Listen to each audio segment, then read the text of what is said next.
The Dice Tower is made possible by listeners like you. Thank you for your support. And by Cool Stuff Inc. Cool Stuff, in stock at coolstuffinc.com.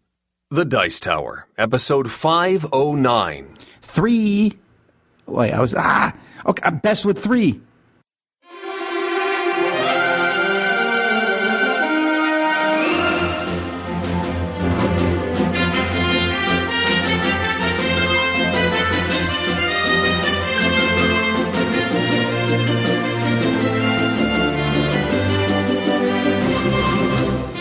Welcome to The Dice Tower, a podcast about board games and card games, and especially the people who play them.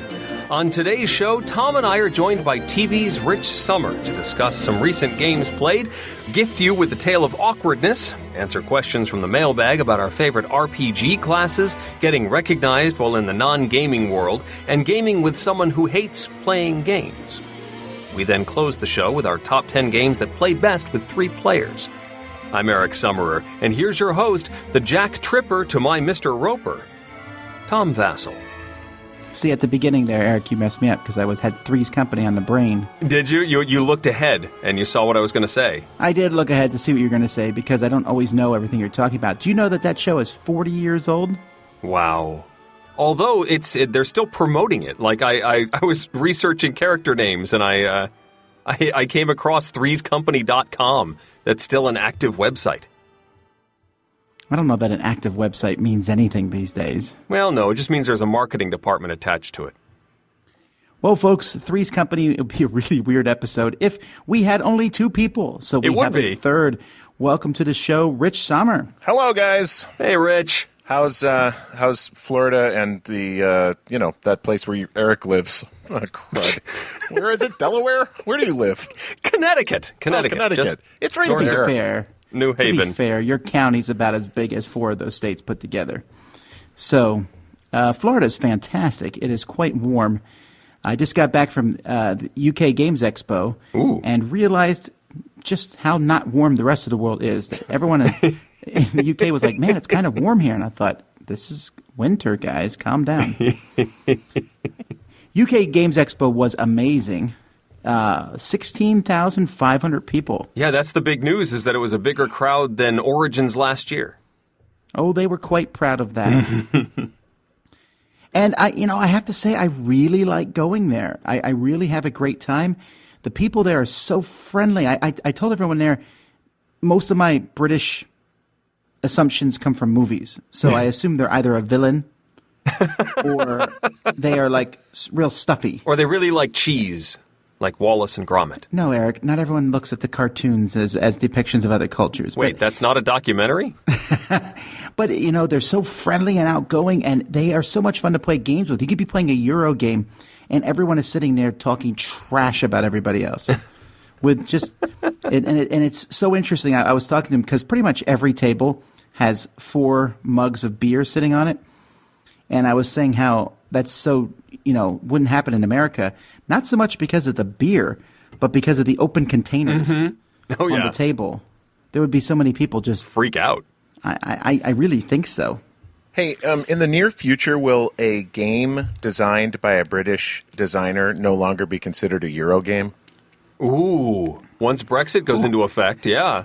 Right? Well, I was talking to some people. The whole thing is so confusing.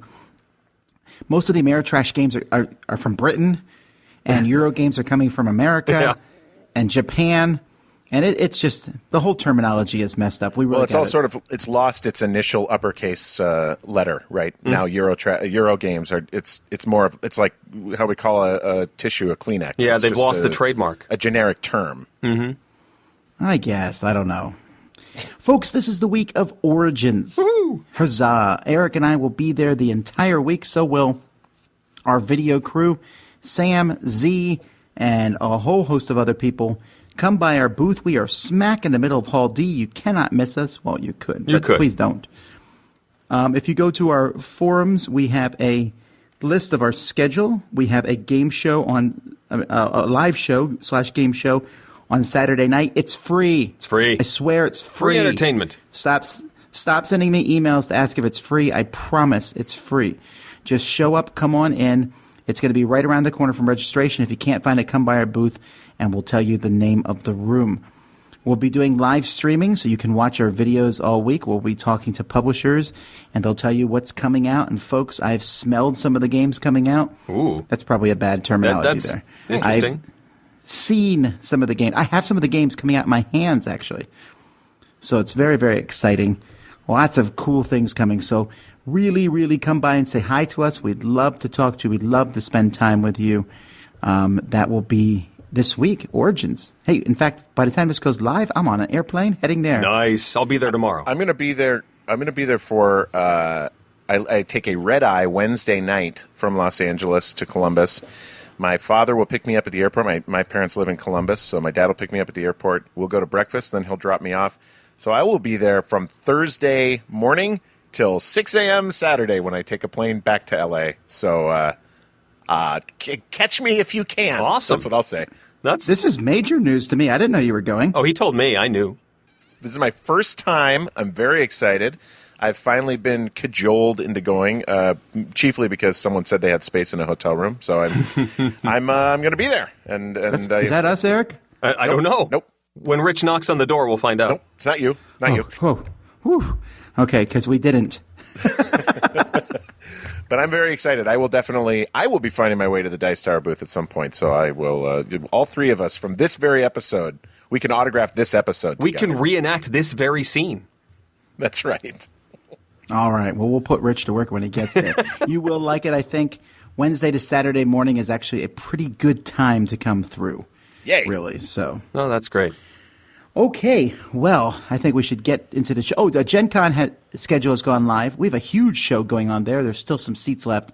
Go sign up for those. And the cruise.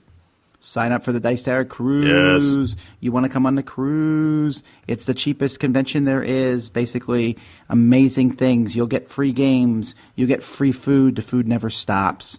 And the gaming never stops. Come on the cruise. Go to dicetowercruise.com. Now, before we get into any games that we played, I want to talk about an event that Rich has been mentioning. I was fortunate enough to be on Rich's program, Cardboard, with Rich Sommer a few weeks ago, and he was talking about... Name dropping. I know, I have to. And he was talking about doing a party with his daughter and playing some games and possibly playing the Harry Potter cooperative deck-building game. I want to find out if that happened and how that event went. Okay, well, let me start by saying, Eric, unfortunately, I did not have the guts to bring out the Harry Potter game. Here was the deal.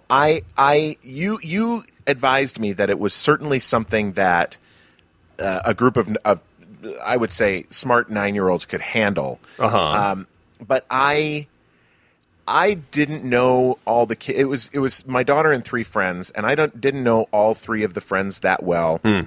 I didn't want to presume any sort of gaming capacity, and I think I was right. I think I was right to kind of hold back a little bit. We ended up playing. They did play Harry Potter Clue, which this was the first time playing any type of Clue for my daughter, and she loved it. That's the one with the modular board. The board sort of, depending on what dice are rolled, the rooms shift in Hogwarts. Nice. Or rather, the secret passages shift, Right. so you can get different places at different times more readily. But they loved that. They played Spot It. They played... They one of the kids brought Exploding Kittens, which I don't own, and happily took a break while that kid taught the rest of the kids that game. I've played it. I'm not a... Anyway, and then what we rounded it out with was that my daughter and one of the other kids really wanted to play one more game, and the other 2 really were inspired by Harry Potter Clue and wanted to watch a Harry Potter movie. So they went and watched Harry Potter 2 while Bea and her friend Baz played a game of Dinky. Have you guys heard of Linky or Dinky? Well, I love Linky. Yeah, so this is the kid version of Linky. It just is slightly simpler questions with a more sort of accessible thing that ties them all together. It might be, the coiled metal in a bed mattress, or and then it might be if you trip, you might blank. and you're obviously going for seasons in that Right. case. So it's a neat version of Dinky or of Linky called Dinky, and they loved it. Bee and Baz absolutely loved it and wanted to keep playing, but parents came finally to rescue me from my from my hosting. It was an intense experience. It was intense, but it was really fun. Awesome. Man, that sounds great. I really like Linky. A kid's version would be great. I need to get this. It's really great. Well, let's talk about some really excellent, superb, and fantastic games here. And I'm going to start with Near and Far, wherever you are. Near and Far is the newest game from Ryan Laukat, Red Raven Games. Ryan is the one-man machine who always is a thorn in my flesh when I tell people they can't do everything by themselves, because he does. Right. He does his own artwork and graphic design and game design, publishing, etc. You are not Ryan Laukat if you're listening to this. So let him do this. But I've liked his games. I think his games are fantastic. Above and Below, though, was probably one of my lesser-liked games of his. I thought it was okay. But it had kind of just random stories mixed with what I thought was okay Euro game. So I wasn't very pumped about Near and Far. I heard it was a sequel to Above and Below. It is a sequel, but it is a very different game. There's still stories in the game, but the gameplay itself is very different. There's these towns, you're going out on adventures, you're trying to put out tents, you're building a party, and then taking this party and going out and just adventuring around and getting gems and money and food, and every once in a while you run across adventures. And the book has it's a big book full of adventures like Tales of Arabian Nights. But the adventures are tied to the maps themselves. The game comes with a book, which is the board of the game. So you'll flip 2 pages, and that's a board for one game. And then you flip the page, and there's another board for the next game. So there's 11 maps. So you can play on 11 different maps. And there's events that will be all over these maps that you'll run into that are specific to that map. So it might be like you come across a village. Well, no kidding. That shows a village there on the map. And the writing is really well done, as opposed to things like maybe Seafall. The writing's really well done. It's interesting, and different characters will pop up who I've met before. Like, I'll meet this guy, and I'll be like, I know who he is. And so it's really intriguing, and then you have different tests. You usually have 2 choices to make at each location. So you can play through these games in a campaign style if you want to, and different keywords and things and side quests that you go on will come back. Or you can just not do that at all, play through the maps with character stories. Each character will have specific missions that character will go through. So it doesn't matter what location you go to, you just go to the next mission for that character. And so they have kind of completed storyline. Or if you don't want to do any of that, there's a small deck of cards which just have random events that show up. So you can basically ditch the storytelling and just do quick and dirty, what decision do you make, here's what happens, blah, blah, blah. Mm-hmm. So there's a ton of replayability, but I am so impressed with this game. Easily one of my favorite games of the year. Easily my favorite Red Raven game. Wow. I like Tales of Arabian Nights, but you got to admit it's kind of silly. Whatever decision you make doesn't really matter. You don't know what your decision's going to do. Here, I felt like the stories were very cohesive. It's very well put together. There's a lot of replayability in it. Of course, the art and everything else is great. This is just an amazing game. Highly recommend it.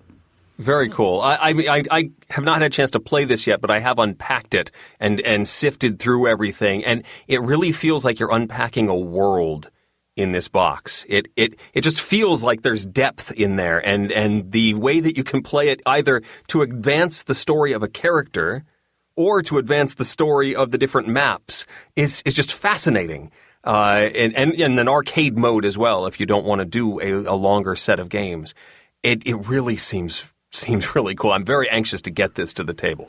I think I like the map stories better than the character ones, but they're both good. I was going to jump right to the characters. It seemed more interesting, I guess, to me.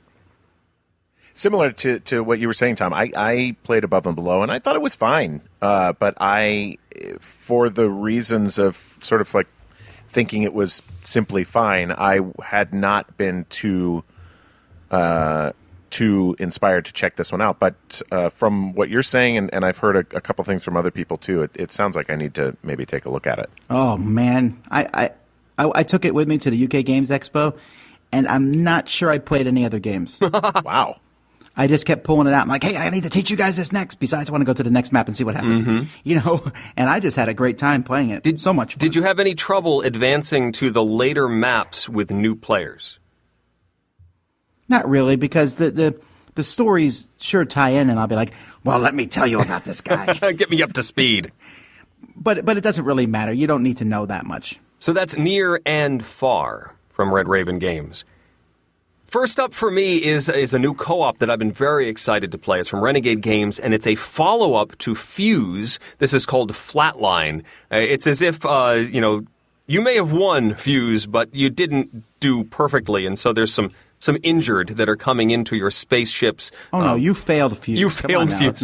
You did a terrible job. And there is a stack of patients coming into your sickbay, and you have to treat them all. That's the goal. Get through all of the guys before you run out of time, which in this game is a set of cubes that represent your energy. If you remove the last cube, you remove one of these every round of the game. And if you remove the last one, you have not cured everybody, you're done. You've lost. This is a dice rolling game. Each patient has a certain combination of dice that they need in order to be cured. You might need to place certain symbols all by yourself or in a pair or as a team, or all players need to put a die on a particular, sort of a slat. There's different rows of these dice that you need to place. And as you clear them, you'll be treating the patient, and once all of the rows have been cleared, you get to ditch that patient and move on to the next.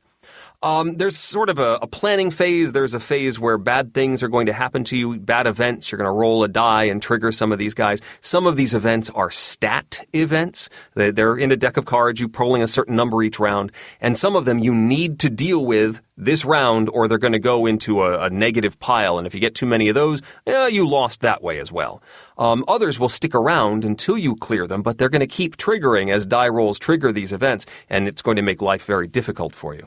After you've done all this, you sort of plan, and then you start a 1-minute timer. Everybody rolls their dice, and they try and place their dice not only on the patients, but also on some recharge stations that can earn you more energy cubes to sort of buy you another round or two.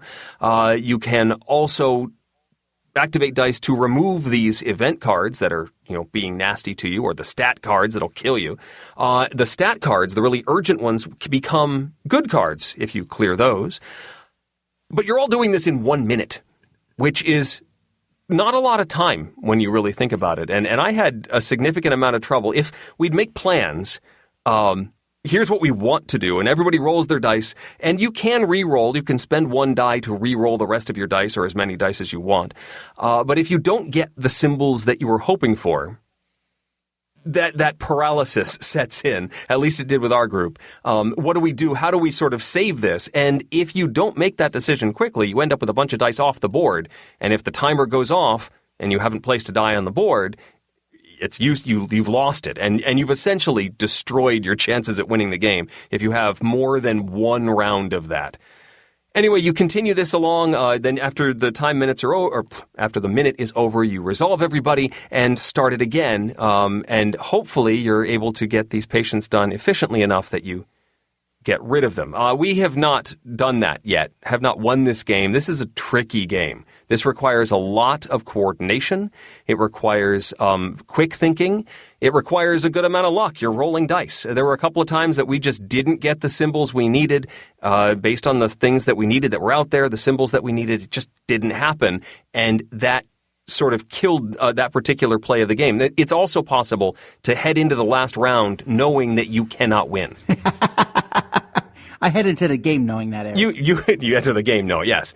Like if you know that you've got, say, 20 symbols on the board that need to be filled this round and you only have 18 dice, that even if you rolled perfectly, that's not happening. And that's a little anticlimactic if you head into the last round. You save the patients you can, Eric. What kind of doctor are you? You save what you can, I guess, and go for a high score.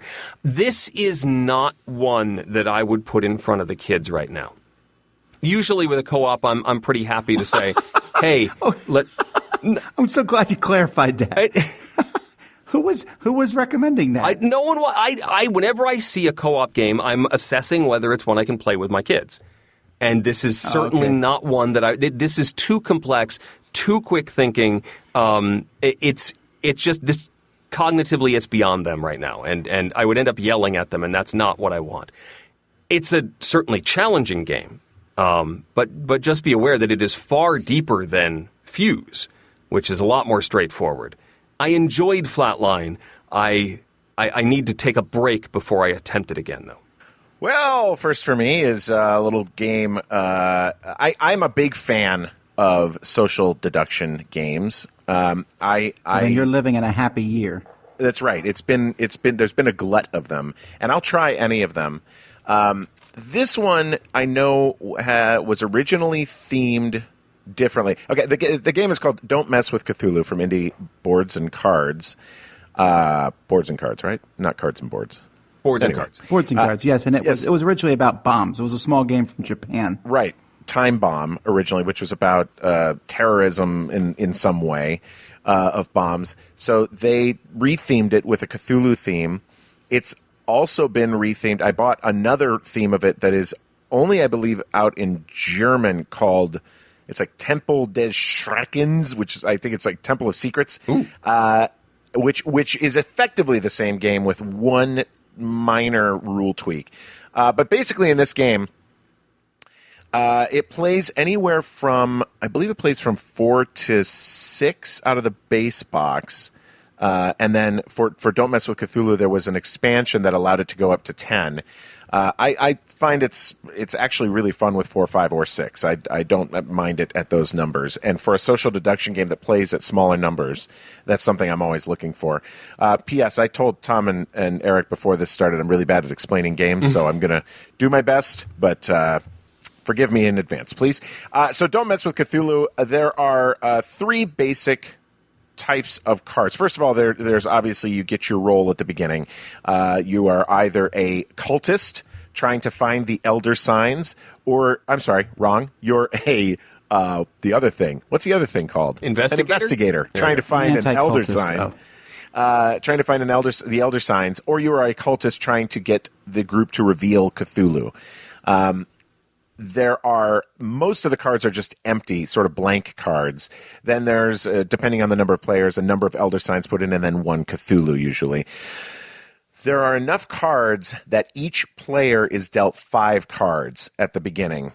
You look at those 5 cards, you look at sort of the makeup of them, how many of which cards you have, and then you say what you have, or you say at least what you purport to have, depending on what you want to happen. If you are a good guy and you look at your hand and you see that you have the Cthulhu, you might try to steer people away from coming to you. Even if you have other elder signs, you might say, I have the Cthulhu, don't pick me. Which early on is fairly safe when the cultists aren't trying to reveal themselves, but you basically want to try and get those elder signs revealed. Each round, there will be as many cards revealed from people's hands as there are players. So if you're playing a 5-person game, there are 25 cards. 5 of them will be revealed in the first round. Once those 5 cards are revealed, everyone's hands are taken back, shuffled up, and redealt. So now everyone has 4 cards in front of them. And you do the same thing. Then everyone's cards are taken back, shuffled up. Everyone has 3 cards until everyone has 2 cards. And that's the end of the game. By the end of the game, if the investigators have not gotten all of the elder signs revealed, or if the cultists have tricked you into revealing Cthulhu, then the cultists win.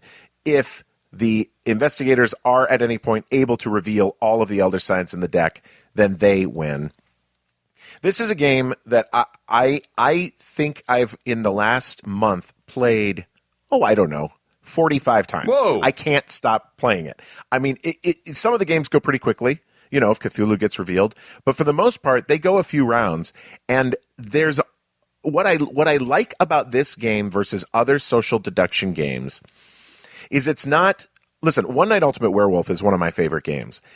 But unless you're playing with some roles that require you to do something, you're sort of just, you have nothing to really go on. You just start going, well, I'm not a bad guy, so maybe you are. And you start talking about why, no, I'm not. You don't really have much to go on. In this, you have enforced actions you have to take. You're required to do something. You're required to say something, and sometimes you'll be caught lying, and that gives a lot of information. I think it's simple, it's clean, it's relatively fast and fun. I went on to a website online. I colored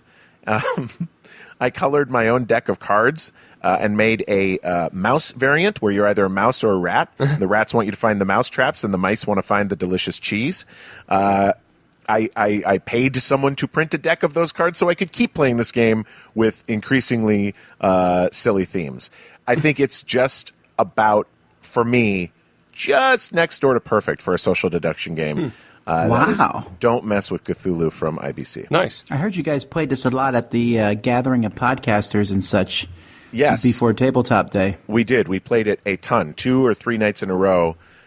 We just had a sort of rotating group of people coming and sitting in and playing it at various player counts with yelling and I mean, look, like I say, I'll try any social deduction game, but this is one that has really kind of dug its claws in me. I've had very few where it has gone a little off the rails.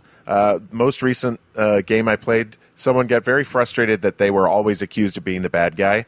And I mean, look, what can I do? They always seem guilty. There's nothing I can do about that. And plus, I'm usually the bad guy, and I want them to take all the heat. Yes. But other than those little moments, it's just I think right now it's my favorite social deduction game. All right. Well, Eric, one of your things that you mentioned earlier was, can kids play this game? Yes. So I'll clarify that. For this next cooperative game, this War of Mine, the board game, it is not a kid's game at all. Okay. Okay? Have you heard of this video game, this War of Mine, Eric? No. Or Rich, have either of you played it? I have, yeah. I played it a little bit. It's real dark. I actually downloaded it on my iPad, and I played it on the trip to and from the UK Games Expo, and I stopped playing it because I was just getting really sad. It's depressing. So, for example, I'm playing it. I have these 3 survivors. You have a group of survivors. You're inside a city that's in the middle of a war. It's like a modern city. It feels Eastern European, but it's not very clear where it is. So you're in a city, and it's surrounded by troops that are besieging the city, and you're just trying to survive. So you have these survivors, and they live in this house, and you are foraging for food. So I sent out my guy looking for food, and he found some food in his abandoned warehouse. And then the next night I sent him out, and he found this old couple living in a house. And my people were really hungry, and so I just stole all these people's food. And I went back, and I was feeling pretty bad about what I had done. But my people were also starving. And then someone came and shot one of them. And then we went, and I saw someone attacking a woman, so I tried to help her, and I got killed instead. And then my other guy got killed. And the last person committed suicide because they were depressed. So, as I said, not Happy necessarily times. for kids. No. And I guess you can win the game. I don't know. But, I mean, I really don't feel like the game is there to be fun, if that makes sense. Okay. I think it's there more as an art piece. As this brings back the realities of what civilians go through during war. Okay, that's great. And that is pretty much exactly what the board game does. The board game is a very faithful representation of the computer game. So you have a bunch of survivors. You're all together working. And this comes with a big, giant book of stories, just like, Tales of Arabian Nights and such. I would classify the Tales of Arabian Nights ones as slightly more cheerful. So there's like 2,000 little things, and all kinds of things happen. Here's an example. At one point, we're like all trudging together, our group of people, and we see some kids playing outside in these, trenches and stuff. And so the game's like, do you tell the kids, this is war, not time for fun, get inside, or do you just let them have their fun? So our guy making the decision said, I'm going to yell at him. We're like, man, you're a jerk. So he yelled at him.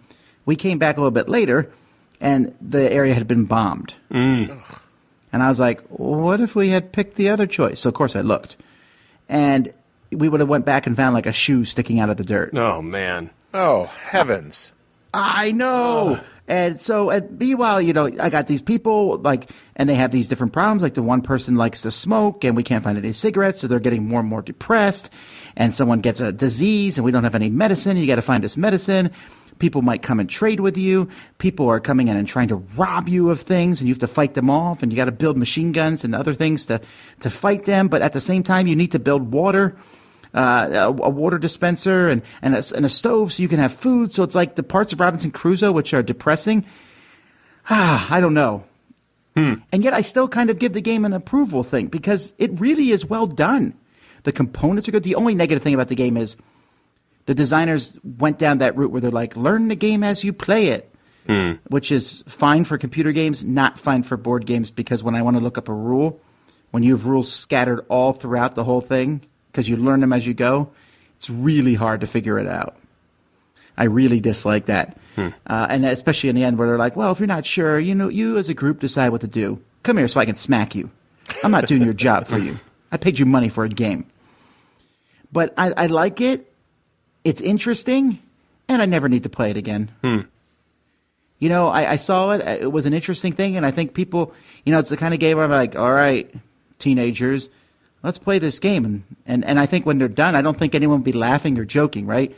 Because it's a very somber thing. But, so it's like it's an eventful game, and I can't say it's bad, but is it fun? Would you even play it, Eric? I don't think it's high on my list, no. Well, Rich, what did you say you thought about the computer game? I think it was dark. I mean, I think it's, similarly, I eventually kind of had to throw in the towel because it was just so depressing. But I appreciate that games like that can exist. I mean, they are perhaps socially informative in a way that just reading a headline might not be. So I do appreciate that. But as far as when I'm going to sit around with a group of pals and crack open a nice lemonade and see what's coming down the pipe, I don't know that this is the game I'm going to put on the table.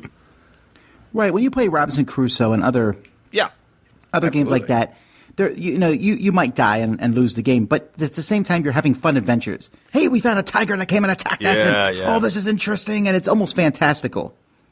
This feels almost too gritty. Yeah. But again, I'm not like giving this a negative thing either, because like Rich says, maybe some kids will play this and be like, oh, I never thought about it this way. Right. Because we don't think about war in those terms. We often think about it in the glorious battles. There's nothing glorious about this game. That's This War of Mine, the board game. So, in a similar layer of grit. Cheer us up, Eric. Yeah, no, this is totally the other direction. This is a family-friendly, in fact, even a kids' cooperative game from Matt Leacock called Mole Rats in Space.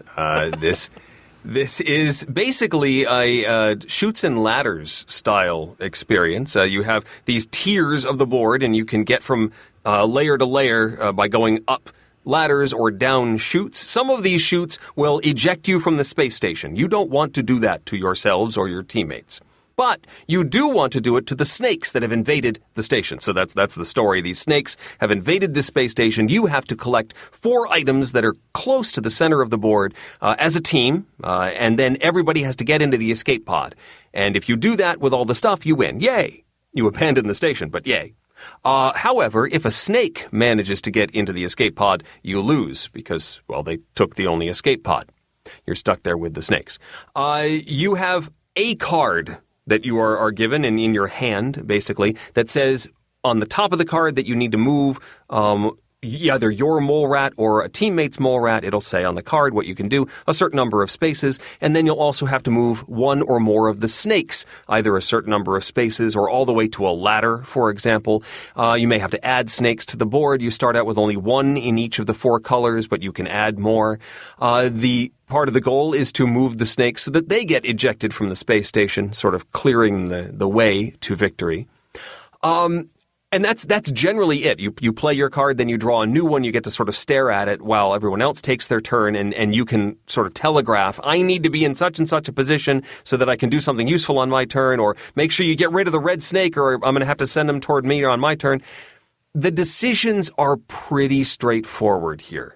You're given, basically 2 options. Do I go left or right with the mole rat I'm going to move? And usually one of them leads to certain doom.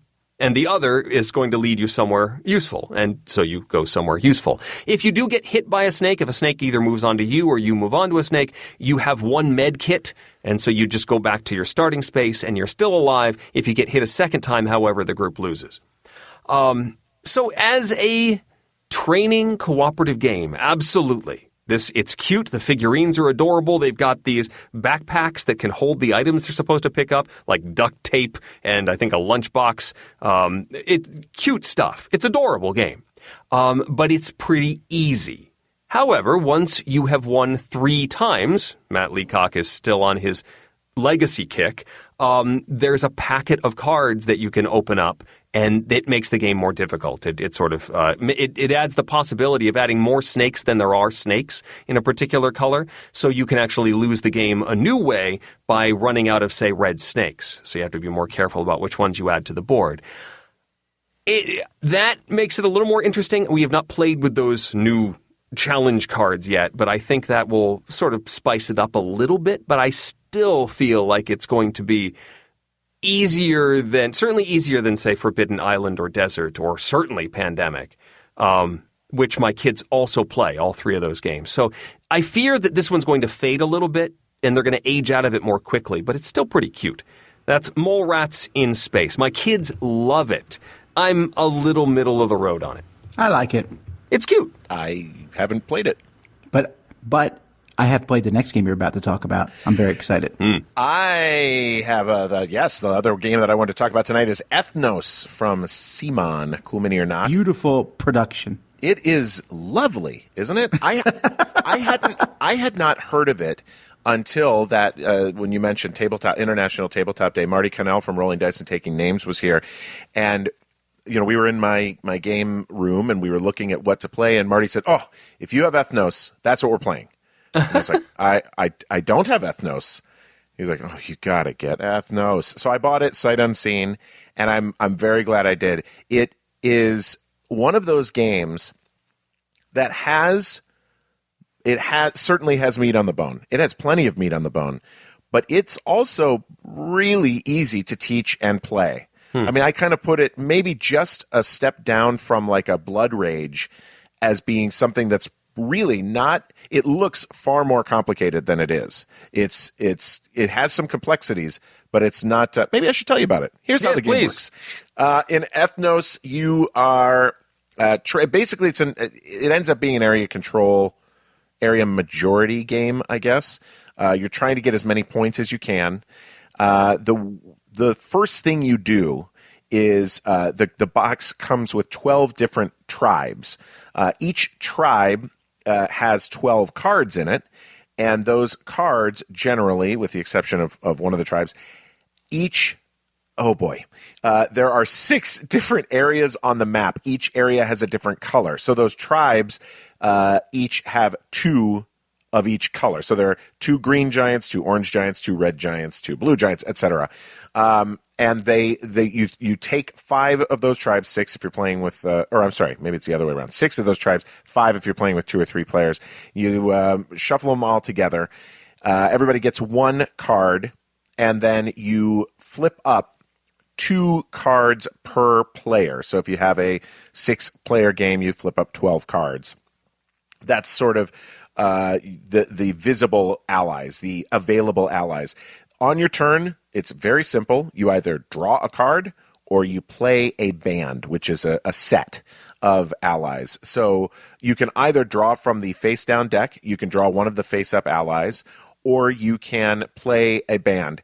Anytime you play a band, the cards have to match either tribe type, so like all giants, or have to match on a color. So it could be all orange cards. You choose one of those tribes, one of those cards, to be the leader of the band.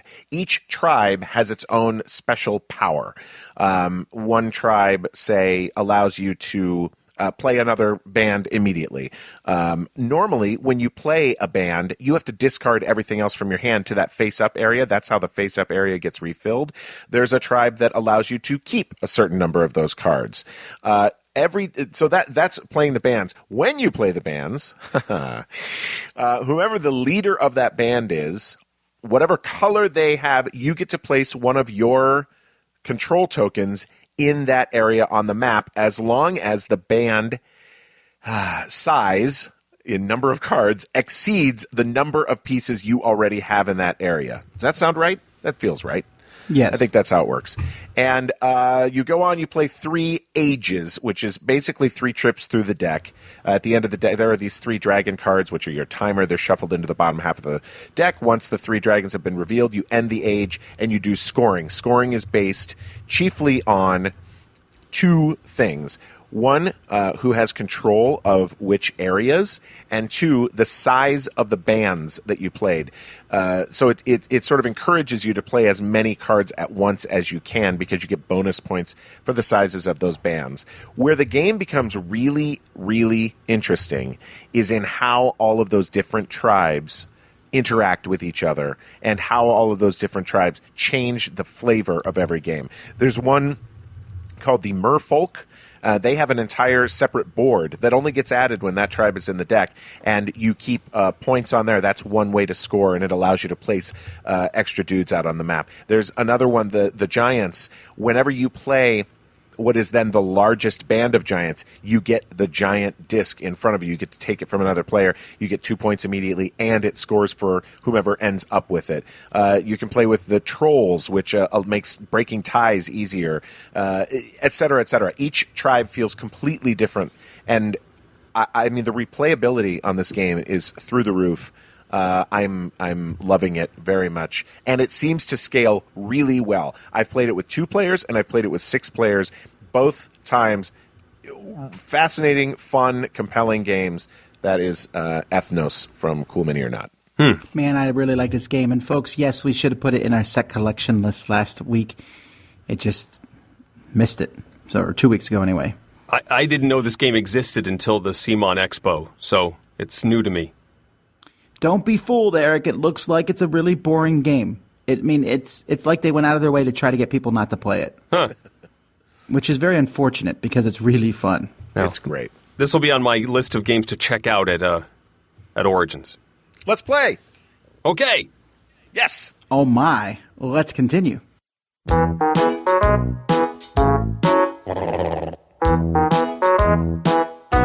Oh, and now, a tale of awkwardness. It's important to treat yourself on payday.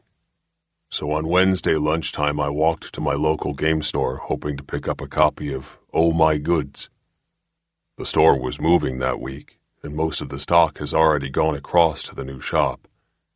Fortunately, the owner offered to pop and get a copy, and a few minutes later I walked back to my office, the proud owner of a super small game. It was my colleague's last day at work. Let's call him Colin. He was moving on and had come in to pass on some project work to me before heading off. I had given him a farewell card in the morning and thought he might like to see my newest game purchase, because he had previously bought games like Dixit on my recommendation. "Colin, I think you might be interested in this," I said, showing the box. "I've heard good things about it." "Oh, thank you," he said, and took the game out of my hands. My face fell and my heart felt heavy. This was not the response I expected. He thought I had given him out as a present. Quick as a flash, I grabbed the game from his hands and made off with it, or more accurately, because the last thing an Englishman wants to do is embarrass themselves and others, I grabbed the box and said, "Sorry, I left the price sticker on. Let me take it off for you." I removed the price and put the game back on his desk. With a sick feeling, I returned to my desk and did what any sane person would do. I phoned the game shop and asked the owner to have another copy waiting for me to buy that evening. I like the game. I just hope Colin and his family do too.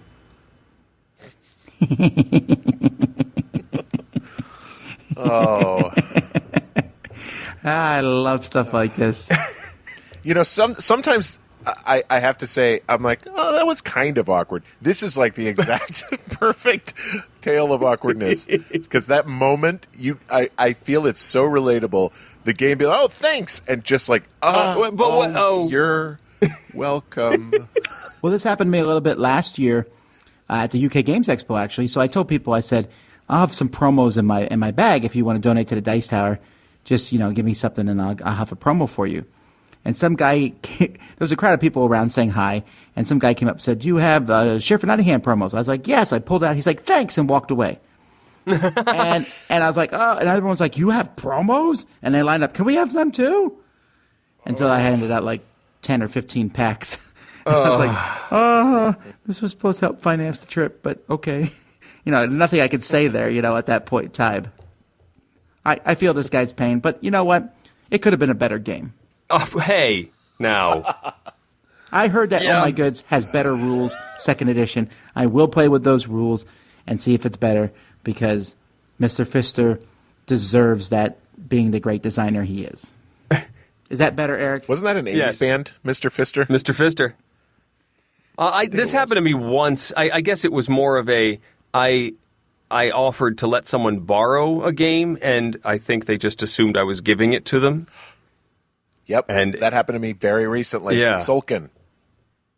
It was it's like Flux the board game, and I said, hey, you guys would enjoy this, and I had assumed that it would come back after a few weeks, and it's still there. When I lived in Korea and I was first getting into the gaming scene there, I wanted to order lots of games, so I would order them, but it was expensive, so I would have a soldier send it to his APO box, and so I met this one soldier, and I was like, would you like a free game? He's like, yeah. I'm like, all right, fine. I'll have these games sent to you, and you can pick any game you want. I'll buy you one. So he did. And I waited and waited and waited and waited. I went to him. I was like, did the games ever arrive? And he said, yeah, well, I got the one I wanted, but I didn't like any of the rest that I got, so I just threw them all away. What? True story. And I was a bit dumbfounded, and I was like, you threw them away. This is like 7 or 8 games here. This is no small amount of money here that I have spent. Wow. So he went and bought them for me again, and we didn't really talk about it much because it just seemed very boneheaded, but I didn't want to say that. I was like, okay, no big deal, but it was a big deal. Oh, my goodness, yeah. That's quite a presumption. Well, I suppose what he meant to do was just buy all these games and let me pick one, and then the rest are garbage. Well, yeah, I don't know what he thought. I mean, I could see maybe there was miscommunication, and maybe he didn't think that the other games were for me. But why would I have just bought him a game then? Why would I just? We weren't like that close. All right. Well, we're getting loopy, so this segment will make sense from Jeff. 3, 2, 1,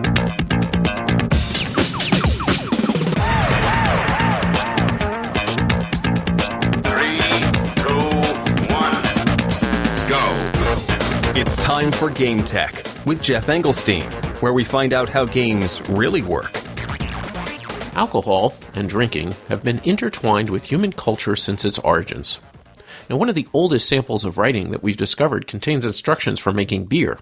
And for as long as drinking has been a part of human society, drinking games have probably been around as well. One of the oldest drinking games that we have documented rules for is called, and I apologize for my pronunciation, Kotovos. Dating back to around 500 BC, Kotovos was very popular in ancient Greece. Played at parties, the players would recline in a circle and fling the remnants of their wine at a central target trying to make it fall down. There were many variations on the game, including flinging at targets floating in a pool. And it sounds a bit like an ancient form of quarters or even beer pong, involving a test of dexterity. Ancient China also had a variety of drinking games. In one, the host would inscribe different characteristics on lots, like the youngest or the strongest. Then they would be drawn, people would argue, and whomever it was decided met the criteria would have to take a drink. There were also games that required players to perform certain tasks and not make mistakes, or else have to drink, a common type of drinking game today.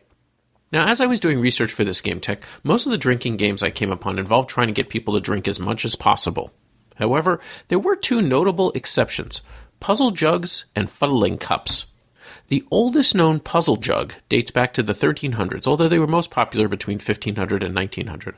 A puzzle jug is specifically designed to make it hard to drink without spilling on yourself. They're typically double-walled jugs with a labyrinth of internal passages and holes leading to the outside. If you cover up the right holes and twist and tilt the jug just the right way, you can get a drink.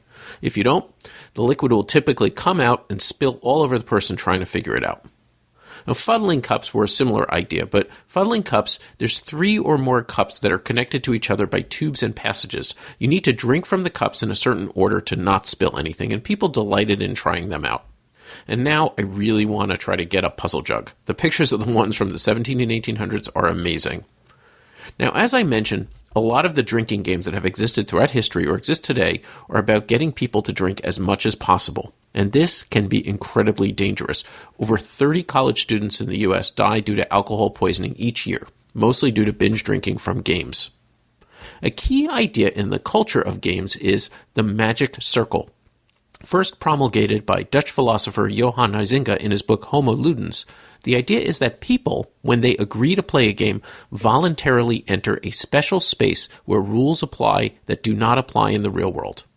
When you enter the magic circle of playing golf, you can't just pick up your ball and drop it in the hole. You have to adhere to certain rules in order to move it. And this agreement upon rules is, in one sense, what makes a game a game. If one person doesn't accept the rules, they're not playing the game. But the magic circle can apply to attitudes and behaviors, as well as how you can or can't perform a task. We enter into a social covenant. We will all play to win, for example, and not just to stop someone else from winning. And if those social covenants are not shared by all players, the magic circle can be broken and it can lead to problems. For example, if playing a semi-co-op and the players don't share the same attitude towards an all players lose condition, conflict and bad feelings can result. So, entering into a magic circle pushes players to align their behaviors, sometimes voluntarily and sometimes in a subtly coercive way. If I go to dinner with you and we order drinks, you may normally stop at 2. If I tell you to drink 8 drinks, you'd politely disagree and think I was crazy if I kept pushing it. But if we're in a group playing a game, and the rule is that each time you miss throwing something at a target, you have to down a drink, well, then you might end up having 8 drinks or even more. And the game, the magic circle, is compelling you to have those drinks. It acts as an outside force to have you do things because, quote, it's part of the game. It's a form of peer pressure. And that can be the dark side of the magic circle. It can get us to do things we know are wrong or harmful to ourselves because there's a game that's telling us what to do. The game Cards Against Humanity is an example of an activity that perverts the magic circle. You sit Grandma down to play the game, and now she is compelled to say out loud things she would never say under normal circumstances, because it's part of the game. Because it's in the rules, we too easily absolve ourselves of personal responsibility. It skirts dangerously close to just following orders territory. And drinking games often strive to create an environment where players do self-harm in the name of following rules. It's fine to have fun, but we need to be prepared to break the magic circle if necessary. But I still need to find a puzzle jug. This is Jeff Engelstein with Gametek. All right, Jeff is right. I hope he's ordering the puzzle jugs in bulk because I want one too. Is that the only thing you got from this segment? It was more about awesome. Peer pressure can be a bad thing, Eric. Did you not listen? As soon as he started talking about the puzzle jugs, I was like, okay, I just zoned out. That's what I want. It sounds amazing.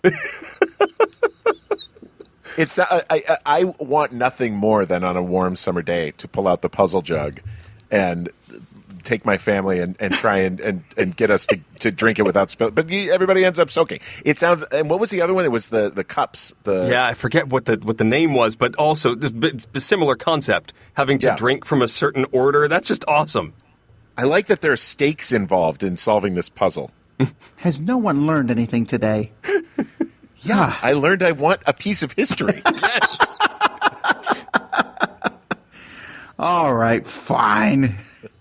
I will note that Jeff picks these specifically for the guests on the show. So listen. Some people know that I enjoy a cocktail now and then, and I will often try and pair a cocktail with a board game based on a theme. So I think that, but drinking games are not really a part of my understanding of life. I didn't drink until I was an adult. I didn't try alcohol till after I was 21, and so I kind of missed out on that. The only drinking game I ever played in college, we wanted to try a drinking game, and one of the guys, one of my friends, had received a case of Sunny Delight from his parents, and everyone hated Sunny D equally. But we had read about this Simpsons drinking game back in the early days of internet, and we were like, well, let's try a Simpsons drinking game with Sunny D. And I will say, it was punishing. Not as punishing as what Jeff talked about, obviously. Different things in play. But it was, I had a tummy ache. Yeah, okay, yep. I can't believe you're beating up on Sunny D like that. Sunny D can be good in the right circumstance. It's like creamy. It's milky almost. It's too strange. Do you like Tang? I'd rather Tang than Sunny D. Okay, I agree with Eric. Tang is better than Sunny D. I'm just trying to levels of fake orange juice. Okay. Yeah. Yeah. Okay. Well, anyway. I'm sure. Was that Jeff. more what you were looking for? You wanted to talk about Jeff's segment, and now we did. Well, no, now we talk. Okay. So don't mess with Sunny D, kids. All right? That's right. See, we've all learned a little something else today. You learned that You need to be willing to exit the magic circle and say no more Sunny D. That's right. What I've learned. That's right. I'm just going to throw this magic circle terminology around when my wife's like, take out the garbage. I'll be like, I'm sorry. I'm in the magic it's circle not part right of now. the magic circle. I can't come out. Tom? Tom. Tom. Hi, Tom. Have you ever accidentally eaten one of your game pieces? Do you ever make a fort out of game boxes? How big can a miniature be before it's not really a miniature? And now, the Dice Tower will authoritatively, definitely, possibly, maybe, answer your questions. Tom, which way to the game library? Daniel says, are there any real life situations like game events or cons that are not like game events or cons where you get approached by big fans and everyone else in the area is like, who is this guy? So I thought this would be a good question to stick in with Rich, because I ever wonder if this happens to you also. Since if you don't know, Rich is in very, very popular TV show. He's on the TV. And he's also in a single pilot that I think that was just aired. I was in a pilot, and usually a pilot is filmed, and then the fate of the show is decided. They say, okay, we're going to make more of this show, and then they'll air the pilot with the subsequent episodes of the show. But if they decide not to make the show, then you would never see the pilot, never sees the end of day, or the light of day, except for some reason this one, which aired on ESPN. And it was a sports-driven show with a former NBA basketball player, Jalen Rose, at the center of it. And so, and he's an ESPN commentator, so I wonder if it was maybe a favor to him. The whole thing was baffling to me. I said, we had to sign a thing saying, sure, air it, but I don't really know why. So yes, I was in a pilot that aired. No one's going to recognize me from that, though, I promise. Well, he's also in a lot of other things, movies, etc. So I was with Rich and someone came up and recognized him. I'm sure it happens often. Happens less and less these days. But has anyone ever come up and done that, and then the people you were with or around maybe didn't know, and they're like, what? Why are people talking to you? This actually happened just last week. We're preparing to move, and we're trying to lighten our load. And I had done an episode of The Simpsons, and one of the things that they give you like a box of stuff, like Simpsons stuff. And in the box were these 4 pop figurines, which, I don't know, Funko Pop or whatever they are. It's not a thing that is on my radar. And across the street from my office that I will soon be moving out of is a guy who buys and trades and sells these Funko things. So I had gone in there a number of times just to kind of try and figure out, what do I do with these things? He said, you can put them on eBay. He said, I don't really usually buy them, but maybe I will. Anyway, I had been in several times, and we finally, I went in and said, look, I'm moving. I just want to get rid of these things. I want to make sure they go to somebody who collects them, because I don't, and my kids want them, but I think they'll just trash them and whatever you want to do with it. And he called a guy and he got a buyer. This is a very long story, but regardless, I had been in several times. We were completing our transaction, and a guy from the back of his office, who I think was just a buddy, like hanging out with him, ran out and was like, hey, great to meet you, big fan. And the guy who runs the store looked at him. He's like, what are you talking about? And I was like, bye. And he's on Mad Men. He's on Mad Men. And the guy was like, what? And I said, okay, thanks, and left. So that goes to show how deeply uncomfortable it can be when not everyone is in on it. It can really be just an uncomfortable experience, because no one wants to stand there and have to be like, well, it was this this TV show that used to be on, and I just don't want to have to. I don't want to have to explain it. I'm always amused by it though, because I think it's fun, because I don't think it's great to be like super famous or anything, even though we're not, right? Only inside board gaming things, right? But like we were doing a Dice Tower event just prior to Memorial Day, and I was playing a game with a guy. I was teaching him this game, and we were starting up, and he said, man, there's not a lot of people here. And I said, yeah, well, there's not a lot of people here today for whatever reason. He said, this Dice Tower thing must not be very popular. So I said, yeah, you're right. It's not. And Jason was sitting there and just laughing, and the guy's like, what is it, a game, the Dice Tower? I was like, no, it's a podcast, but it's pretty bad. Reviewers don't know what they're talking about. So me and Jason went on for a while talking about how idiotic the Dice Tower was. And after a while, he's sitting there going, I think maybe I'm around the Dice Tower a little bit. So then we let him in a little bit on that. But we don't want to make a big deal about it. I think that sort of thing is fun, but it can be kind of weird and awkward. But yeah, I'd rather make it weird and awkward for someone else, not me. Yeah. Yeah, I think I shared the story that was on the cruise, right? With we were in one of the restaurants, and one young man came over and asked for an autograph, and his mom was standing off to the side, and another woman saw this going on, and whispered, "Is that guy famous? What should I be asking for an autograph too?" It was entertaining. I wish I'd been there, because I would have told her. That's always an interesting phenomenon to me, that some people, the whole should I be asking for an autograph too, really does happen sometimes, where someone will recognize someone. I mean, it's happened to me a little bit, where someone will be like, hey, can I get an autograph? I go, sure. And someone else will say, should I get your autograph too? And I'm like, well, have you ever seen a show I'm on? And they're like, no. I'm like, then no. Why would you want it? What are you talking about? Have you ever had someone come up to you and be excited because of some bit part you played in something? Yes, I did an episode or 2 episodes of The Office like a million years ago. Those are super fans. They have rabid fans, and those guys have come out of the woodwork. But that's probably the one that most often happens. Are you going to show up as a character in the Simpsons Tapped Out game? Because they're running out of characters to introduce. No, I was a character in. I did one episode of Adventure Time, and it happened to be an episode where they go to a Magic-like gaming event, and I think it's called Card Wars. Yeah, and they made an app of that. My character was sort of like the big champion or something, and they made an app version. So I got to be that character in the app. So if you play Card Wars, the app, I think eventually you can get to my character, and I'll say things to you. So is your character in the Cryptozoic release as well? Yes, he's in it. I mean, I obviously you didn't voice the card. Exactly. But yes, his picture is in it.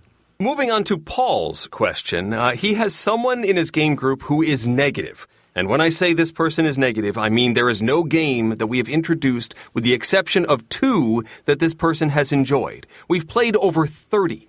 When I say this person doesn't enjoy the games, I mean that the entire time we were playing the game, this person is angrily voicing their disdain of the mechanics in a way that makes anyone at the table feel bad for liking the game. This person doesn't enjoy conflict if it negatively affects them. Too many choices, too few choices, ambiguous rules, bloated rules, having their engine altered by the game, building an engine in the first place, etc. I'm close to the point where I just don't want to play games with this person. Close? Everyone else that we play games with is a delight, and we have a wonderful time, even when we lose because we enjoy the experience. But when we get together, I feel obligated to include this person because we are close. Have you ever had a situation like this in your game groups? Do I just play the types of games that this person likes when we get together to keep the peace? Do I keep introducing the games and hope this individual can see the light and get a good attitude? Help. Wow. What a nightmare. I know, seriously. I've had people, where they hated on games, but I never had people hate on, like, all the games. Yeah. No. And then keep playing them. Yeah, but, like, you that's think you'd the walk thing. away after a while. Paul, but like, let's all be grown-ups. You and whatever your friend's name is. I think you can say to this person, "Hey, I love you. You're great. We're close. We're friends, and I'm so glad we are friends. You obviously hate games, or at least every game that I introduce you to, and that is fine. Let's." I'm just letting you know. I want it just so that you don't hear from other people. I'm going to have a game night. I just don't come. Like, it's not a big deal. We can get pizza tomorrow. Like, let's just go to a movie or something that isn't this. Why not? I think that's the approach. In all seriousness, or say something effective. Look, when you complain about a game the whole time you're playing it, you're really ruining the fun for everybody else. Yeah. And, it's my job to host these game events or whatever. And it's really bringing everybody down. If you don't like them, it would probably be better if you don't play them. That way you have a better time and we have a better time. I mean, try to spin a positive thing on it. Go bowling with them or something. Yeah. I don't understand why anyone would put themselves through it. To answer your questions, Paul, your direct questions at the end, have you ever had a situation like this in your game group? No. And I never would, because I would never make it past like 2 games. Right. Do I play the types of games that this person likes when we get together just to keep the peace? No, absolutely not. Do not appease this. I don't endorse. And the person's not going to get a good attitude, so just let it go. I'm with you, Tom. I think that there's a way to do it. There's a way to do it that shouldn't hurt any feelings, because objectively, this person hates games. He's not having fun. There's no fun, and no one else is having fun. And if this is the weak link that makes it not fun for everybody, there's a solution. Yeah, and I've played games with people before where they really hated them and they made it very noisy and loud. And so in the future, when I get out a game for that, and I'm like, hey, you know what? I pretty much can guarantee you're not going to like this game. Yeah. And usually then they'll be like, oh, okay. And they won't play that game with me then. Right. Or maybe, there's another solution here, which I have adopted to some degree. I have one of my regulars who just hates cooperative games, will not play cooperative games. And I like them. So I will say to him, hey, I'm just letting you know, tonight there's a co-op I'm planning to get to the table. And he'll be like, cool, I'll skip it.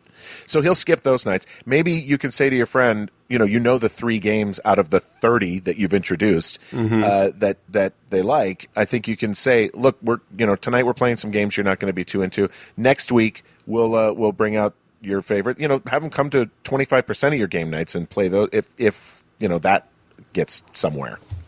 Or move. Or just move. Now, just a thought. This might not be the case, but maybe this friend is having a good time and just likes to complain a lot. Oh, you're so nice, Eric. Well, actually, though, sometimes people don't realize how much they're complaining is annoying everybody else. Yeah. Sure. That's true. Why else would this guy be continuing to do this? Why isn't this guy saying, you know what? I'm just going to sit this out. I'm not having a good time. Maybe he is having a good time. And just, likes to criticize everything. Well, then you have to have the harder conversation, where then it's it's a different thing. Yeah, you're right. I hope not. Oh God, maybe. All right. Well, what's the next question? Okay. Hey, Ryan asks, in RPGs and RPG-like board games, are there specific classes you gravitate to? For instance, I favor wizards or spellcasters, says Ryan. I tend to not favor a class, but I usually go away from, like, if there's a class that looks like the powerful Uber Conan style or whatever, I I usually look for a class that's weird. Like if they have a librarian class, I'm like, oh, that sounds interesting. I'll do that. Yeah. I want something that's unusual and different. That's what I look for. I'll often head that way. I like wizards usually because they have interesting things to do, maybe different mechanisms to work with. It also depends on my mood. If I'm really into exploring something like that, I'll pick the weird offbeat characters. But sometimes if it's a system I'm not real comfortable with, I will often go for the Conan, the tank that I know, well, he's got damage, he's got strength stats, I think I can figure this guy out. The easier character to play with, I'll often gravitate to if it's a new system. The character with sort of less subtlety. That's generally where I will end up. If it's a system I played Cutthroat Caverns for the first time a few weeks ago, and that was sort of where I headed, was just like a brawler. That game, by the way, it can be long. It can be really long. It really can be. Did you win? No. Nope. Was everyone still friends at the end? It was a bunch of strangers, and rephrase. I was the stranger. They were all friends. They stayed friends. The people who weren't friends were the people who played lanterns at the other table while we started Cutthroat Caverns, and then sort of stood around for, I don't know, an hour waiting for the next game to start. It's long. Oh, yeah. All right. Melissa says that she's part of a small gaming group that's comprised mostly of test pilots and their spouses. And they all live within walking distance, and they want to have a board game party in the style of a progressive dinner. So they have 3 to 4 couples participating, and they're looking for a nice mix of games to play. What would you suggest? So they don't want Ticket to Ride. First of all, I think this idea is pretty cool. Yeah, I think it'd be really cool if you mix it with a progressive dinner. Mm-hmm. I love appetizer progressive and dinners. a board game.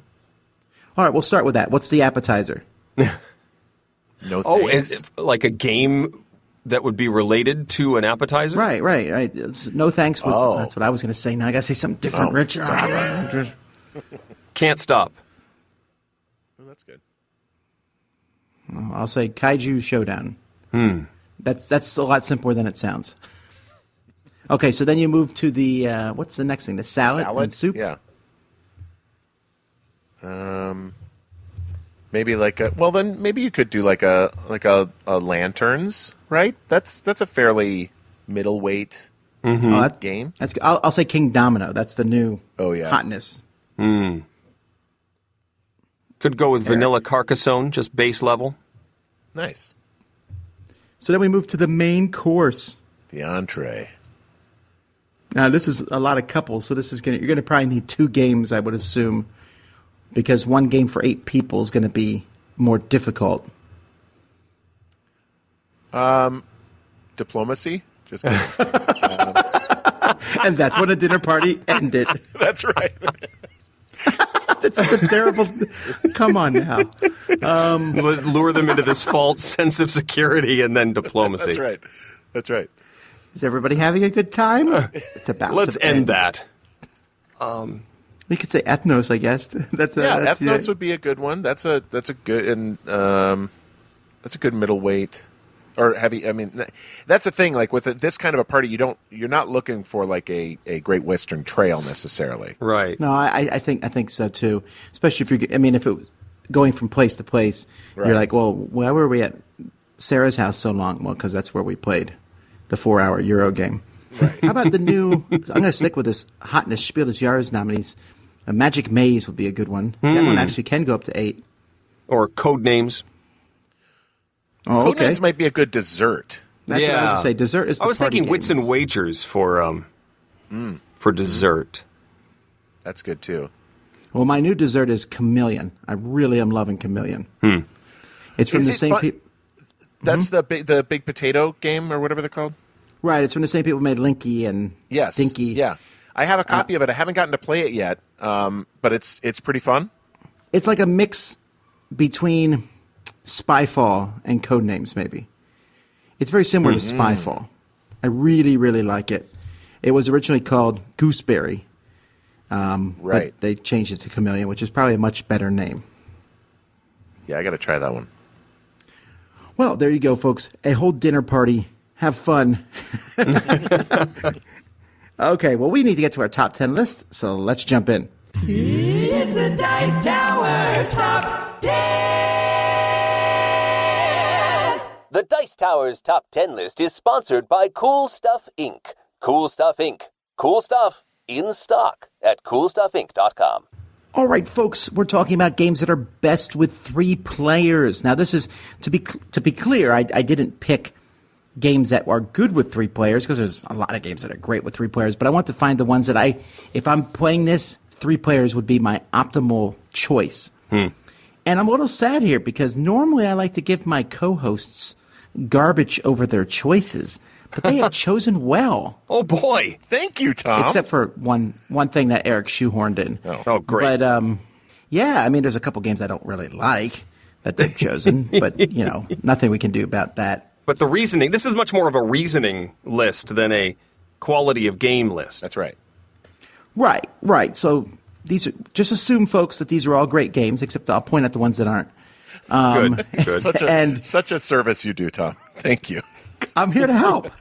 But we're here to tell you why they're good with 3. Let's get going. Number 10. Let's kick things off with Agricola. Now, one of the things that you want with 3 is you want to have the interaction of multiple players, but the good thing with 3 is that you don't have too much messing with your stuff. And with Agricola, you're sort of getting the ebb and flow of the resource market, letting the wood build a little bit, and that tension of when someone's going to take it. In a 5-player game or a 4-player game, someone's always going to take the wood. It's never going to build up.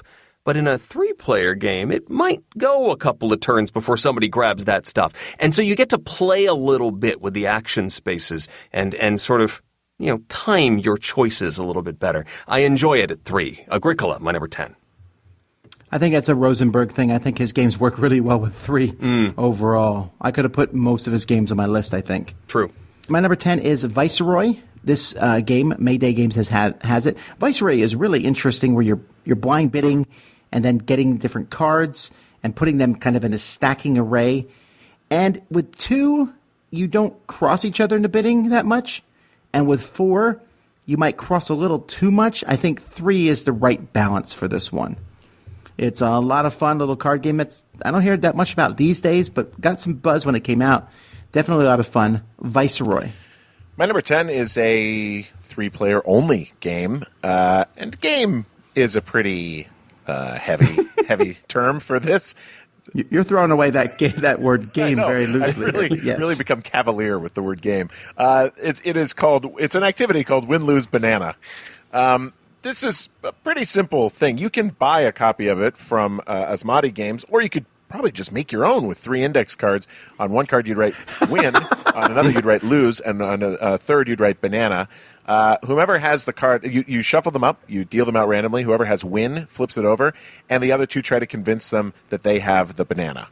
If win chooses the person with the banana, then win and banana win. If win messes up and chooses the person who actually has the lose card, then win and banana lose, and lose wins. It is so stupid, but gosh, it's fun. We used to play it on the Mad Men set quite a bit as we were just walking to and from set. Really, really very silly little activity, win, lose, banana. Don't you think they could make a mint on this if they got the minion rights? Oh, that's good, yeah. Maybe. Now, the funny thing about this game is I heard you play this on the podcast, your podcast, yes. Rich. And that was the first time I realized there was more rules than simply handing out the cards and seeing who won, who lost, and who had the banana. I thought the game ended at that point. So I'm pretty sure that these rules Rich is talking about were added later. Really? Okay. That may be. Because as far as I knew, you just handed out cards and saw which one you had. I like your version better. Yeah, it actually feels like the lightest social deduction game you could come up with. I'm going to try it. Number 9. My number 9 is Guildhall. I've mentioned this game many a times, but in higher player counts of Guildhall, if you're playing with 4, it's a lot less likely that the stuff you have built is going to last. when it gets back around to you. People are going to mess with it, and they're still going to be messing with it at 3, but just not as much. So you have the chaos, but you have a little more control when you're trying to create these sets and build your collections so that you can turn them in for points. And so I prefer Guildhall at 3. It's my number 9. Excellent choice, Eric. My number 9 is similar, Suburbia. I like Suburbia a lot. 2 and 4 are fine, but 3 works really well because I am interacting with other people's cities and need to keep track of 2 cities, and some buildings are worth a little bit more when there's buildings in other cities, but not too much that my turn comes around pretty fast. It's just really well with 3. Suburbia. My number 9 is a dexterity game, and it has dexterity in the name. Chopstick Dexterity Mega Challenge 3000. This is I feel the need to explain some of these games because I don't know that they've gotten quite the exposure that, say, a Suburbia has. But in Chopstick Dexterity Mega Challenge 3000, there is a bowl of different shaped pieces, and you all have chopsticks, and a little tile gets turned over that tells you either the color of piece that you're looking for or the shape or maybe the both. It's a single piece that you're looking for, and you just madly start trying to grab it out of there. With 4 people, it's absolute insanity. With 2 people, it can even take longer for some reason. 3 seems to be the sweet spot for this one. Why I've played it enough to be able to find the sweet spot, I'm not sure. It generally comes out late at night. But that is Chopstick Dexterity Mega Challenge 3000. Number 8. One of the keys to tiny epic galaxies is maintaining your culture stat, having that resource so that you can take actions on other players' turns. And unless you have some amazing engine going, culture's a little tricky to get and acquire and maintain for, say, a 5-player game until it gets back around to you. With 3, however, you still get opportunities to take actions on other players' turns, and it's less likely you're going to run out of culture before it gets back around to you. So you still feel like you're doing something on everybody's turn. If you run out of culture, it can start to drag as you sort of wait for everybody to take their turn. So maintaining that culture, it's easier with 3 players, and it keeps the flow going a little bit better. Tiny Epic Galaxies, my number 8. My number 8 is Zaya. Zaya is a great big sandbox-style game where you can go around and do stuff. 3 players is the max I would want to play it with because you play with more than that, and downtime is just too much. But I like it better than 2 because there's still more interaction. And if I want to blow up Rich's ship as he's going around delivering goods like a boring player would do, I can do so. This is a different Rich, of course. Sure. Zaya. My number 8 is The Game. Or what is it? Spiel du kannst last, whatever the German thing is. Play until you can't play, or whatever it is.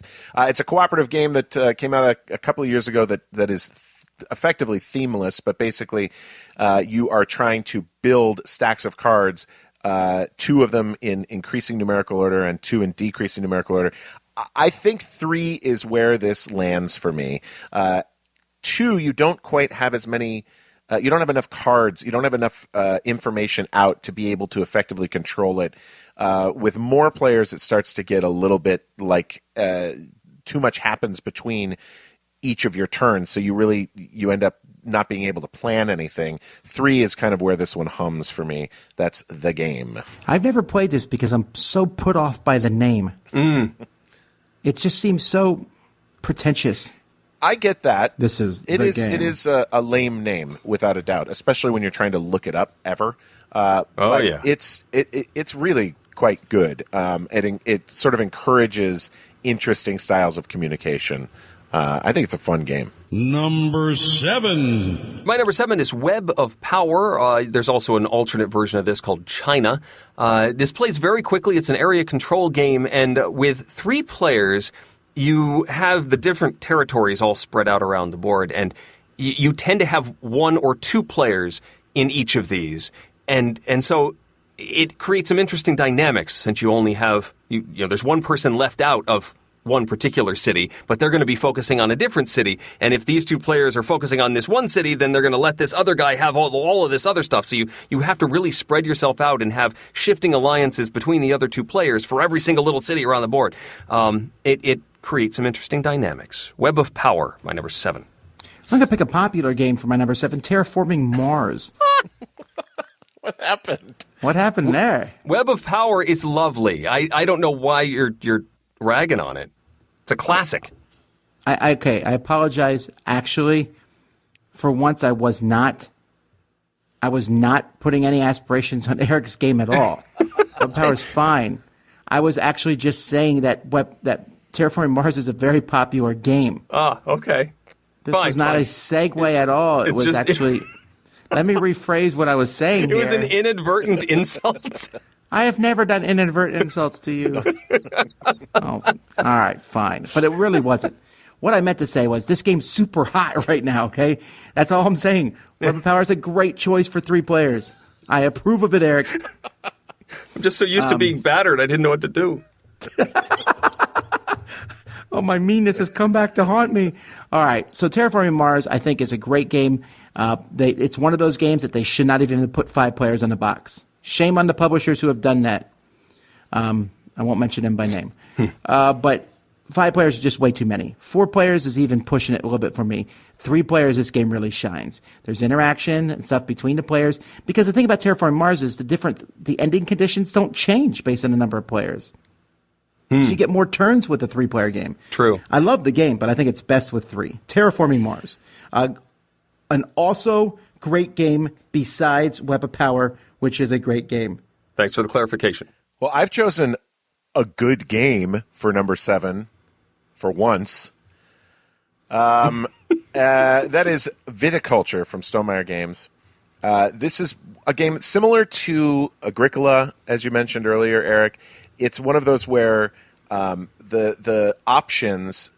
And it's a game that I think scales well. It seems to play well at most player counts. But right, I wouldn't put this on my list because I think it scales really well. But 3 seems to be, as far as like game length and as far as having the options available to you, but while still feeling that pressure to choose them quickly, it seems to really work just a hair better at 3, which is why I put Viticulture at my number 7. Number 6. My number 6 is Food Chain Magnate, a game that has a lot of moving pieces, a lot of gears, a lot of mechanisms that cause stuff to happen. And one small action can really, cascade into unintended consequences in this game. And while I appreciate the challenge of playing with 5, or rather playing against 4 other people, I think the chance of these unintended consequences is much higher with 5 players, and I think I appreciate the more scaled down, more limited chaos of only 3. There's still ways to mess with each other, but it's less about what a ton of other people are doing. You have a little more control, I guess, and that's sort of a theme with this whole list. A little more control while still maintaining the multiplayer aspect is what we're looking at. And Food Chain Magnate really works well with the smaller player count, I think. It's my number 6. My number 6 is Smash Up, and I'm pretty much convinced I will play Smash Up only with 3. With 2, I don't think there's enough competition for the different spots. It's okay with 2, I guess, but each spot has a first, second, and third place, and if you're only going for first and second, it's kind of not as interesting. But a third player shakes it up, and 4 is just maybe a little too much. So I love Smash Up, but I think it's perfect with 3 players. The Mystery Rummy games from Mike Fitzgerald are one of my favorite groups of games in the whole of board gaming. And they all have a lot in common. But one of the things that they have in common is they all play pretty specifically well at a particular player count. Mystery Rummy Jack the Ripper is specifically 2 people. Murders at the Rue Morgue is specifically 4 people. And Wyatt Earp, while not an official member of the Mystery Rummy family, it's certainly similar enough that it fits in, and from the same designer, that it fits into the group, and it's often kind of grouped in there. Wyatt Earp just happens to play best at 3. I don't know how to explain it. It's a feeling, but the consensus in people that I've talked to about the Mystery Rummy games is that Wyatt Earp specifically, it's where there are outlaws on the table. Every time you play a set of that outlaw, you add money to it, and at the end, you collect money based on how many cards you played of that outlaw. For some reason, it just seems to work best at 3. That's why it Number 5. I put Dominion in my number 5 spot for 2 reasons. One is the pace seems to work well with 3. There's just enough time to shuffle your deck in time for 2 people to take their turns, at least if they're long. Also, 3 is when the additional victory cards come into play. If you're playing just a 2-player game, you have a limited number of victory cards, and you bump that up by 4 when you add the 3rd player, but then you avoid the more lengthy turns. If 2 or 3 other players have lengthy turns in Dominion, you're sitting there sort of waiting for them to do their thing. The pace just sort of works with 3. That's why it's my number 5, Dominion. I actually disagree with you on this one pretty highly. I think Dominion is just as good with 2, 3, or 4 players. I really like it with all of them. Not really sure I understand you're taking the cards in and out, because when you add a player, those cards cover that player basically. It's the same for the only time there's cards removed is if it's a 2-player game. What? The victory cards, it's only 8 for 2-player game and 12 for. Is that right? You remove cards for a 2-player game, and they're all the same. You have a certain number of victory point cards based on how many players are in the game. We're gonna have to look this up. Well, no, I ain't getting in a rules dispute with Eric Sommer, because the last time this happened, I had to change how I played No Thanks. The only time it's different is if it's a 2-player game. 3 and 4 is the same. Oh, hey, future Eric reporting from the rules lawyer section of the Dice Tower Annex. Okay, both of us are kind of right, because I'm right. In a 4-player or 3-player game, there are 12 victory cards for each player, and you do remove 4 of them for a 2-player game. But Tom is probably thinking of if you're playing with intrigue, in addition to regular Dominion, you combine the sets, and if you're trying to play a 5 or a 6-player game with one set around one table, you will have either, 15 provinces for a 5-player game and 18 provinces for a 6-player game. But then the other victory card piles stay at 12. So you only add some... I'm right. Yes. All right, I'm sure, but I think... Anyway, good choice, Eric. My next one is Marvel Legendary, also a deck-building game, but I feel like Marvel Legendary's difficulty increases the more players there are. I shouldn't say I feel. It's just the truth of it. It does. So 4 is pretty hard. 2 is a lot easier. 3 is that perfect length, I think. Also, your turn doesn't wait so long to go around a table. So Marvel Legendary. My number 5 is the Bottle Imp, or Flaschen Teufel, as it was. This is my number 11. It's just under there for you. It's a great game. It's a trick-taking game. The beginning of the game, everybody puts a card under the bottle, and that's going to be sort of the punishment for whomever ends up with the bottle. The bottle price. The cards are from 1 to I think 37, and the whole thing is dealt out. You play to tricks, and whoever plays trump is anything under the current price of the bottle. So in the beginning of the game, it's anything 18 or below would be trump, quote unquote, and that would win the hand and would give you ownership of the bottle. Sometimes you want to take the bottle, but you definitely never want to end up with the bottle. So you try and kind of slough off some of those cards as quickly as you can. It's a very interesting trick-taking game. I love trick-taking games. You'll be seeing another trick-taking game on my list very soon. And this one, while it scales okay, it definitely is best at 3. That's Flaschen Teufel, or the Bottle Imp. I still have never played this one. Oh, that's great. Really? Yeah. I got to bring this to a convention for you sometime. Okay. Origins. Number 4. Reef Encounter is my number 4. This is a pretty deep game where you're building coral chunks and then you're eating them, and these tiles then are worth varying amounts of points based on like a shifting hierarchy of these different types of coral. And when you have a bunch of players playing Reef Encounter, that can, fluctuate a lot more as turns go around. With 3, you're in that sweet spot of having a little bit of control of being reasonably certain that an action that you take to adjust the hierarchy is going to stay that way for at least a little while, whereas there's a lot more chaos with more players.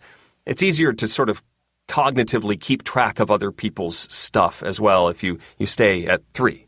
Reef Encounter, my number 4. Number 4 is another one of those games that I will only play with 3 players, and that's Colossal Arena, or Titan Arena as it was once called, where you're betting on monsters. For some reason, it just plays so smoothly with 3. As you're betting on which monsters and playing cards, a little too chaotic with more players. Love it with 3, Colossal Arena. My number 4 is that other trick-taking game I was mentioning. This is from a guy named David Parlett, and it is called 99. Played with a modified playing card deck. I think it's 36 cards. You're dealt out... Yeah, it is 36 because you're dealt 12 cards. You use 3 of those cards to bid on how many tricks you think you'll take. But you do it by using the suits. So diamonds are 0s, hearts are 2, spades are 1, hearts are 2, and clubs are 3. And you try and bid. The most tricks you could take, obviously, is 9. It's a point for trick, and then if you are the only person to hit your bid, it's 30 points. I don't know how it all works. Somehow you're able to score 99 points.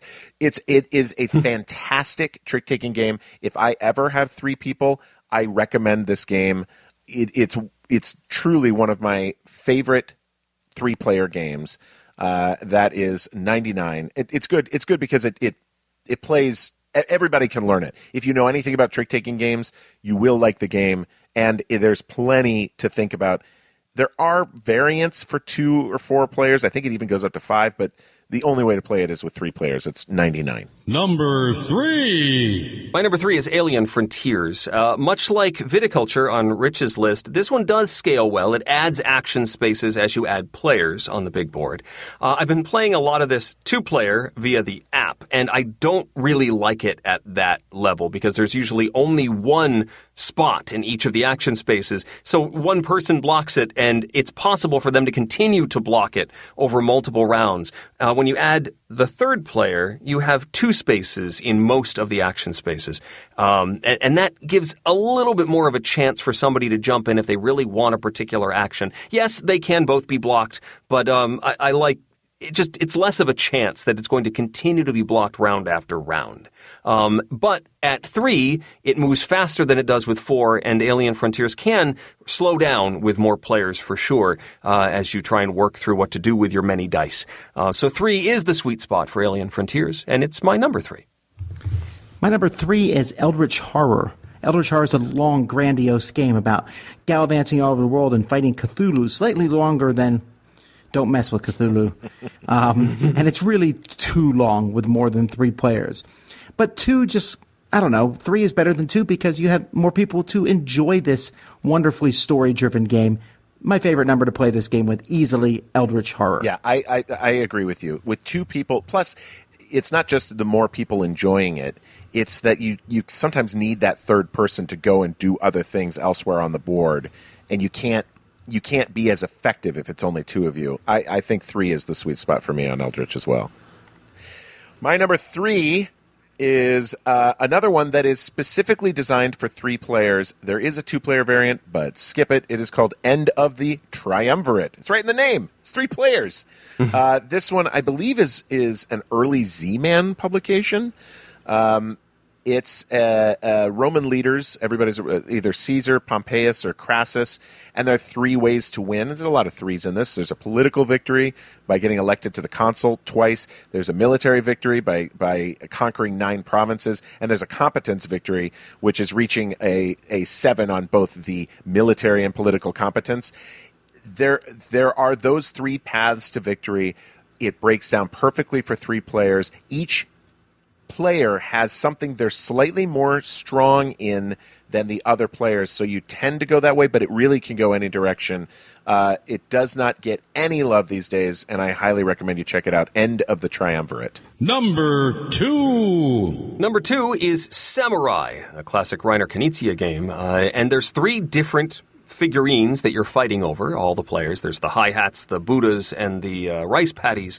And with 3 players, well, it can become very easy to fall into, well, these are mine, and these are yours, and these are yours, as far as who has the most of something. So then the second level of the tiebreaker comes into play, where you're seeing who has the most of the second level. And or if somebody goes for the double majority, it's much more of a power play that they're stealing it from one particular player. It just seems to fit into a nice place with 3 players. You've got 3 things you're fighting for. There are 3 players.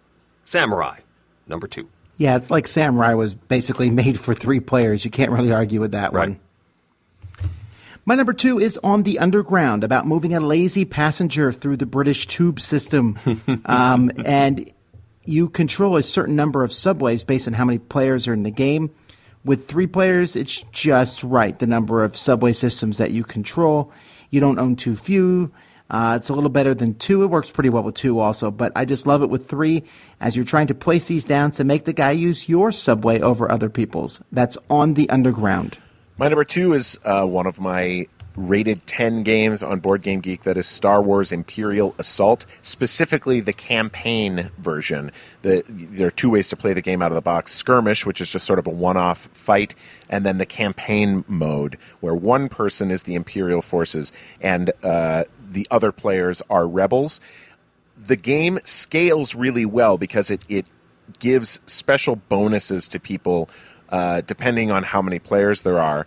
And just like I was saying with Eldritch Horror, this is one of those games where you got to have a couple people going at once so that you can spread out a little bit.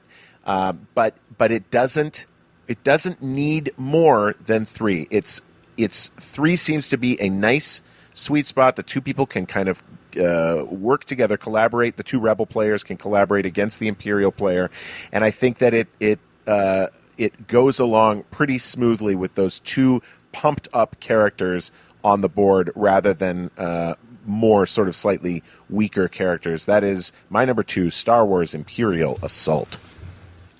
I'm actually surprised by this one because I just assumed it plays best with the full complement of 5 players. For me, I like the control that the 2 players have. I mean, look, some of the maps may be better suited, obviously, to more players. But I think that I've not seen any problem playing this at 3 players. It always feels tight. It always feels close because a lot of it is mitigated by the way the game scales. And finally, number 1. Number 1 is the selection that Tom said I was shoehorning in. That's Merchant of Venus. But I have to be true to the game. That is the sweet spot for this game. The original Avalon Hill printing of this could play up to 6, which I think is insanity. At least the Fantasy Flight version scaled that back to 4, but still 3 is better for a game that can have some downtime as you're trying to figure out how to get from point A to point B. And at 3, with experienced players, this thing can move at an excellent clip at maybe 90 minutes or so, maybe 2 hours. But I have played some fantastic games of Merchant at 3 players, and it's really where I enjoy it. It's my number 1, Merchant of Venus. My number 1 is Cosmic Encounter, except no, I don't stick my favorite game on every list. It's not every list. So, not every list. My number 1 is Le Havre. I just played Le Havre this past week.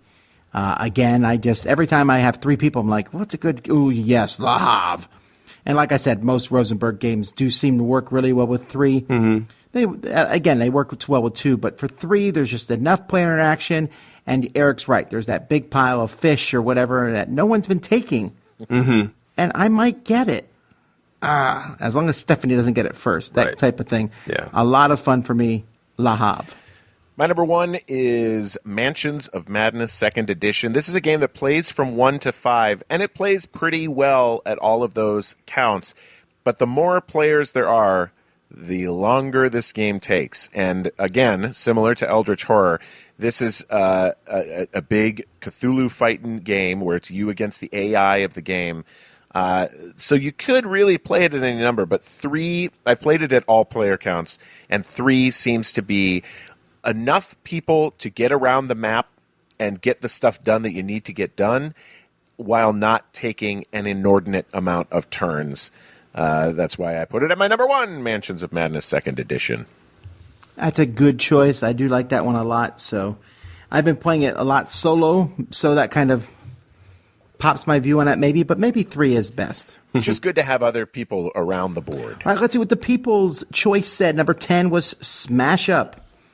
Number 9 is Blood Rage, which I got to say I really disagree on this one. I think it's way better with 4 and 5. No, I'm sorry, not 5, 4. Yeah. I've only played it at 4 and 5 with the 5-player expansion. I've never tried it at 3, but how does it change?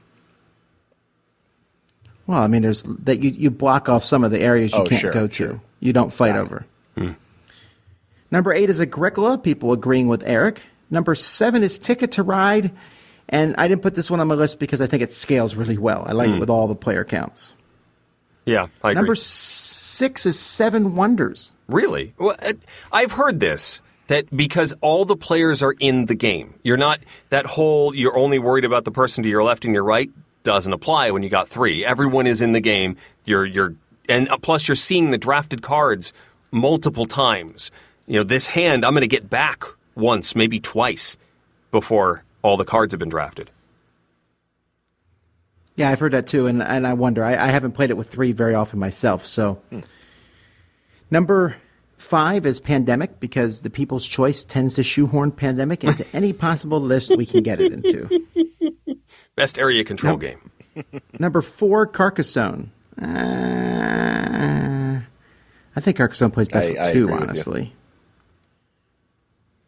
Number 3, Marvel Legendary. They agree with me. Number 2, Dominion. They agree with Eric. And number 1, Small World. Wow. That's an interesting choice. Huh. They're not wrong. It plays really well at 3. Yeah, I think it plays really well. That's like my number 1 choice for games that scale well.